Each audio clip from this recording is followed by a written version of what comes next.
থাম্বনেলটা দেখে তোমরা নিশ্চয়ই বুঝতে পেরেছো যে আজ যে ক্লাসটা আমরা করব সেই ক্লাসটা হচ্ছে একটা ইম্পর্টেন্ট একটা টপিক, কারণ এটা নিয়ে আমরা প্রায়ই একটা মিস্টেক বা ভুল করে থাকি। রিলেটিভ প্রোনাউন এবং ইন্টারোগেটিভ প্রোনাউন। এখন প্রথমত যেটা সম্পর্কে ধারণা থাকা দরকার সেটা প্রোনাউন, কারণ প্রোনাউনের ক্লাস আমরা আমাদের গ্রামার ক্লাসে করেছি।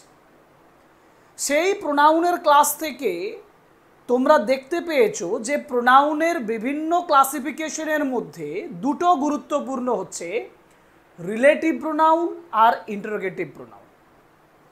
এখন রিলেটিভ প্রোনাউন কোনগুলো এবং ইন্টারোগেটিভ প্রোনাউন কোনগুলো এগুলো আমাকে চিনতে হবে। কিন্তু ক্লাসটা শুরু করার আগে যেটা প্রথমত আমার যে আইডিয়াটা থাকা দরকার সেটা হচ্ছে যে প্রোনাউন যেটা সেটা কি, প্রোনাউন বলতে কি বোঝায় এটা একটু টাচ করে যাই। প্রোনাউন কি না, প্রোনাউন হচ্ছে নাউনের সাবস্টিটিউট হিসাবে কাজ করে, নাউনের পরিবর্তে বসাই। তাহলে এই যে প্রোনাউন যেটা বলেছি এটা কি করে, এটা নাউনের পরিবর্তে বসে, তাই তো? তাহলে নাউনের পরিবর্তে বসে এরকম রিলেটিভ এবং ইন্টারোগেটিভ প্রোনাউন, তাই তো? তাহলে রিলেটিভ প্রোনাউন কোনগুলো? রিলেটিভ প্রোনাউন যদি আমি ধরি তাহলে বলবো এই হু, এটা রিলেটিভ প্রোনাউন। হু এর পরে হচ্ছে হুইচ, হোয়াট,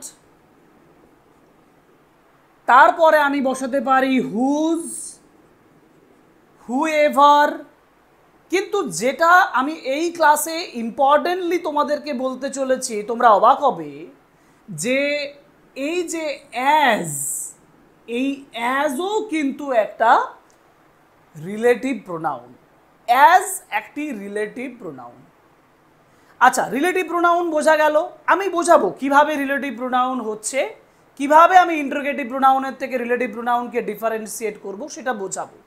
তার আগে আমি তোমাদেরকে বলি যে ইন্টারোগেটিভ যে প্রোনাউন আমি বলছি সেই ইন্টারোগেটিভ প্রোনাউন কোনগুলো। ইন্টারোগেটিভ প্রোনাউন কোনগুলো না, ইন্টারোগেটিভ প্রোনাউনও হচ্ছে হু, হুইচ আর হোয়াট এটসেট্রা এটসেট্রা। আচ্ছা, এবার মজার বিষয়টা হচ্ছে যে দেখো এখানেও রিলেটিভ প্রোনাউনের ক্ষেত্রেও আমি বলেছি হু, হুইচ, হোয়াট এবং এখানে দ্যাট। আবার ইন্টারোগেটিভ প্রোনাউনের ক্ষেত্রে বলেছি হু, হুইচ, হোয়াট। কিন্তু একটা সেন্টেন্সের ক্ষেত্রে কোনটা রিলেটিভ আর কোনটা ইন্টারোগেটিভ এটা চিনব কিভাবে, বা আমরা একটা সেন্টেন্সে এটাকে অ্যাপ্লাই করব কিভাবে। যে মিস্টেকটা আমরা করে থাকি সেই মিস্টেকটাও আমি তোমাদেরকে বলবো। চলো আমরা এখানে ডিফারেন্সটা বুঝে নিই যে রিলেটিভ প্রোনাউন আর ইন্টারোগেটিভ প্রোনাউন এই দুটোর মধ্যে ডিফারেন্সটা কি। রিলেটিভ প্রোনাউন যেখানে আমরা হু বসিয়েছি, হুইচ বলছি, হোয়াট বলছি, হুজ বলছি, দ্যাট বলছি, অ্যাজ বলছি, এগুলো রিলেট করবে, অর্থাৎ কোনো একটা নাউনকে কি করবে, বোঝাবে, নাউনকে সাবস্টিটিউট করবে। সাধারণত যেটা ইম্পর্টেন্টলি তোমাদের মনে রাখা দরকার, সাধারণত রিলেটিভ প্রোনাউন দুটি ক্লজকে, মানে দুটি ক্লজের মাঝে লিঙ্কার হিসাবে কাজ করে। এক্সাম্পল দেব, যেমন I know the boy who is clever. দেখো এই যে এখানে বলেছি, এই যে হু বললাম, এই হুটা কাকে বোঝাচ্ছে, এই দ্য বয়কে বোঝাচ্ছে। অর্থাৎ এখানে যে হুয়ের ব্যবহার রয়েছে এটি একটি রিলেটিভ প্রোনাউন। আমি যদি বলি হি has a bag which is green in colour. এই যে দেখো এখানে যে সেন্টেন্সটা লিখেছি হুইচ, এটা কাকে বোঝাচ্ছে, ব্যাগটাকে বোঝাচ্ছে। এই হুইচটি হচ্ছে একটা রিলেটিভ প্রোনাউন, কারণ ব্যাগের পরিবর্তে বসাচ্ছে। যে কথাটা তোমাদেরকে বলছিলাম যে একটা সেন্টেন্সে লিঙ্কার হিসাবে কাজ করছে, দুটো ক্লজের মাঝে লিঙ্ক তৈরি করছে, দেখো হি হ্যাজ এ ব্যাগ, এটা প্রিন্সিপাল ক্লজ, আর which is green in colour এটা সাবঅর্ডিনেট ক্লজ, একটা কমপ্লেক্স সেন্টেন্স তৈরি করছে। আমরা গ্রামার ক্লাস যখন গ্র্যাজুয়ালি করে যাব তখন সব গ্রামাটিক্যাল ডিসকাশন করব, তখন তোমরা বুঝে নেবে। আরেকটা ব্যাপার বললাম যে I know the boy who is clever, দেখো হু ইজ ক্লেভার এটা বয়টাকে বোঝাচ্ছে, এইখানেও হুটা হচ্ছে একটা রিলেটিভ প্রোনাউন হিসাবে কাজ করছে। কিন্তু এইখানে যে হু এবং হুইচ বসানো হয়েছে এটা কি ইন্টারোগেটিভ হিসাবে কাজ করতে পারে? কিন্তু কাজ করতে পারে, কিন্তু এখানে যখন একটা ক্লজের লিঙ্কার হিসেবে কাজ করবে তখন কিন্তু এই হু হুইচ ওয়ার্ড এগুলো কিন্তু রিলেটিভ হিসাবে কাজ করবে, ইন্টারোগেটিভ হিসাবে নয়। তাহলে ইন্টারোগেটিভ প্রোনাউন কোনগুলো কাজ করবে বা কিভাবে কাজ করবে? ইন্টারোগেটিভ কথাটা থেকেই আমার উত্তরটা বেরিয়ে আসবে। ইন্টারোগেটিভ কথাটার মানে কোথা থেকে আসছে? কোয়েশ্চেন থেকে। ইন্টারোগেটিভ বলতে কি বোঝায়? কোয়েশ্চেন, তো প্রশ্ন করতে বোঝায়। তো তাহলে প্রশ্ন করা বোঝাচ্ছে। প্রশ্ন করার জন্য আমি যখন একটি প্রোনাউন ব্যবহার করব তখন সেটি ইন্টারোগেটিভ প্রোনাউন। কিভাবে হয়? যেমন আমি প্রশ্ন যদি করি হু আর ইউ, এই যে হু আর ইউ তুমি কে, বা হোয়াট ইজ হি সে কে, বা হুইচ ইজ ইয়োর্স কোনটা তোমার। এই যে দেখো হু দিয়ে আমি হোয়াট দিয়ে হুইচ দিয়ে কি করেছি? প্রশ্ন করেছি, প্রশ্ন করেছি।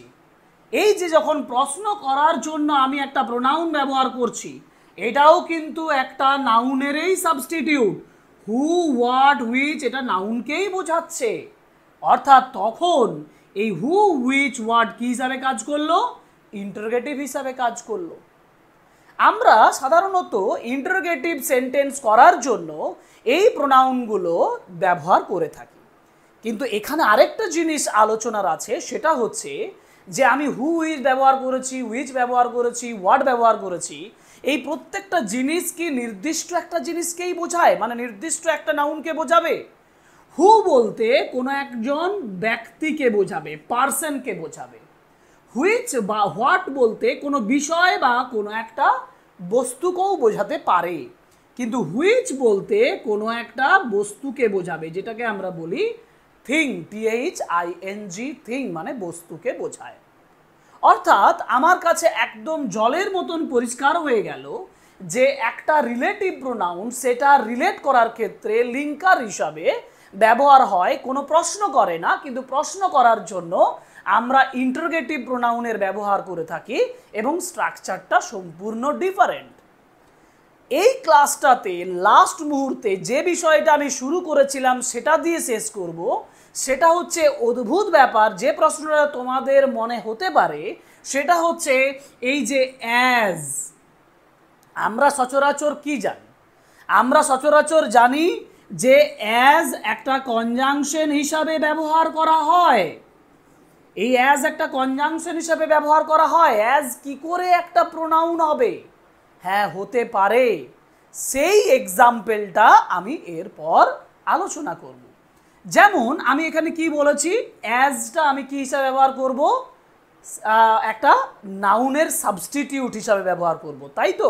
দিস ইজ দ্য সেম বুক, যদি আমি সেন্টেন্সটা লিখি this is the same book as that, দেখো এখানে বলেছি কি this is the same book as that.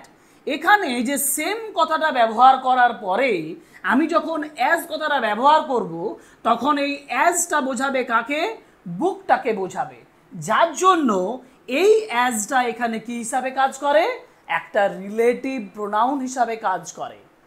ভালোভাবে খেয়াল করো, this is the same book as that, এই সেম কথাটা ব্যবহার করার জন্য same as that, this is the book same as that, তখন এই অ্যাজ কথাটা এই বুকটাকে বোঝায়, যার জন্য এই অ্যাজটা রিলেটিভ প্রোনাউন হিসাবে কাজ করে থাকে।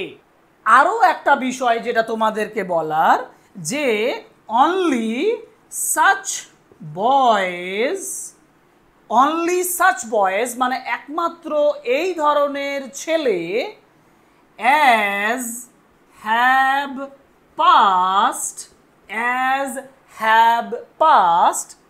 Need to do that. মানে আমি বললাম অনলি সাচ বয়েজ, এখানে আমরা যেমন সেম ব্যবহার করেছিলাম এখানে ব্যবহার করছি সাচ। এই সাচের পরে যখন অ্যাজ ব্যবহার করা হয় তখন এই অ্যাজটা এই বয়েজটাকে বোঝায়।